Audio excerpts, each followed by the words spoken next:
siis syntyi Ruotsissa 1997 ja siinä oli mukana 11 vankilassa olevaa kaverusta, jotka päätti jo siellä tehdä jotain elämälleen ja niillä oli niin kuin raittiusajatus, koska kaikki lusi tällaisista rikoksista, jotka oli tehty saadakseen lisää päihteitä.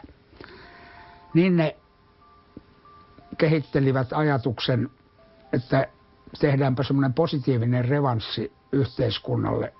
Yritetään korvata vähän niitä vahinkoja ja haittoja, mitä ollaan aiheutettu. Median kiinnostuksesta kaikki lähti.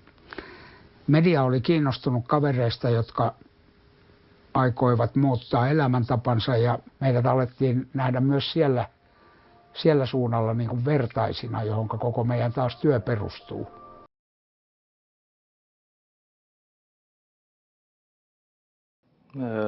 Chris tarkoittaa sitä, että mikä auttaa takana tulevia tai siis vapautuvia vankeja.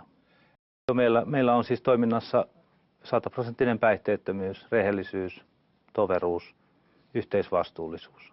Niistä me pidetään kyllä hyvinkin kiinni.